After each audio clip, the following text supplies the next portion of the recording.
तो आज आम बनइबा उपमा जोटा को आम सब येलो टाइप कलर बनई था जोटा कि पियाज आउ गाजर पनीपरिया पके ऐड करि थाउ। तो आज मुझे बनई देखी यहाँ हूँ मुझे अमूल रे यहाँ साधा उपमा कर मीठा वाला। तो आम एवं चलतु देखा कौन कौन कौन दरकार मुझे कहीदे आपको। ता पूर्व कह चैनल टी मोर सब्सक्राइब करेंगे, लाइक करेंगे, शेयर करेंगे। तो ये गोटे कड़ई को बसई नहीं तो तादे मुझे 2 ରୁ 3 स्पून छोट स्पून रे घी ये देसी घी मु ऐड करी। तो आपड़ चाहिए ये रिफाइन भी ऐड करें। तो ये मु सुजी को आम कौन करवा ना भाजवा भल भाव में। देखो आपणकर जी क्वांटिटी आवश्यक से क्वांटिटी आप सुजी नहीं जाए। तो आपको आम कौन करवा ना ब्राउन कलर होगा पर्यंत आम या एमती भाजवा। तो सब मन रखिए ये फ्लेम रे तले लगिज सुजीटा पोड़ीज से अनुसार आम ये घाटा। तो ये देखो मु पानी को उषुम करके अमूल घाटिकी नहीं जाइए क्षीर बनई की। तो यहीटा को आम रखीदे गोटे साइड रे। तो ये सुजी को आम ब्राउन कलर होगा पर्यंत एमती भाजुवा। तो यहाँ देखो ब्राउन कलर हो जाए मुझे काढ़ी नौ ताटिया को। तो ये काढ़ी आम कौन करवा ना जो क्षीर को अमूल को गोल रखी सेटा को आम ए कड़ई ऐड करवा। तो आपको आम ए कौन करवा ना फुटापी कि छाड़ी नवा। जो अनुसार आप सुजी नहीं से अनुसार ही आप क्षीर अमूल जो आम पानीटा नहीं सेटा को ही से क्वांटिटी ही नवा। जी आम सुजी नहीं ताठू जस्ट टिके अधिक आम नेबा अमूल क्षीर। तो मुझे कड़ई बसई नहीं यहाँ को आम भल भाव में फुटापी छाड़ीदवा।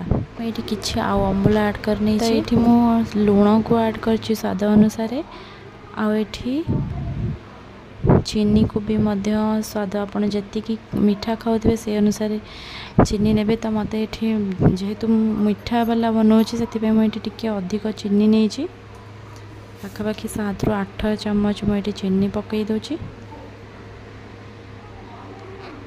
आपण अनुसार चीनी को कम बेसी करके नहीं पारे।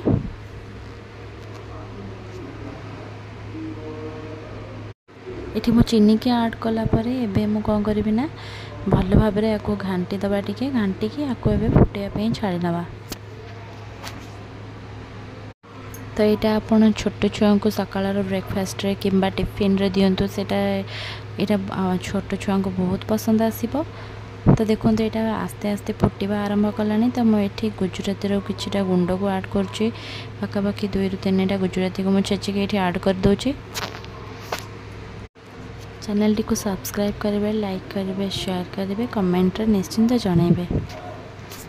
एबे तो यहाँ बहुत भल भाव में फुटी भी गलानी आ चीनी जो थिला सेटा भी आधारे मिसी गलानी। आम ए जो सुजी को रखी थे ताको आम ए ऐड करवा। तो ये देखो सुजी को आस्ते आस्ते एमती खेल पकेबे, जमा एका बेले पकेबेनी।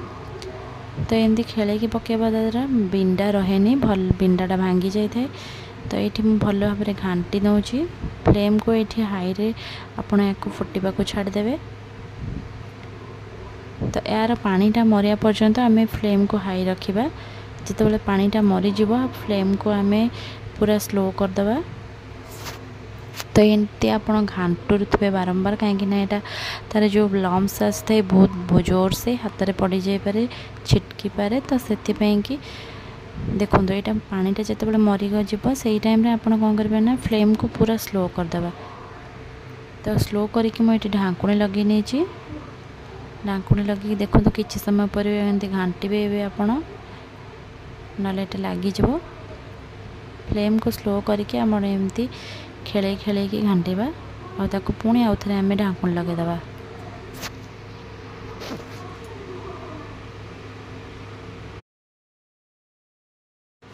तो 2 मिनट पर मुझे ढाकुणी काढ़ी पुणी आउ थे यहाँ को घाटुची।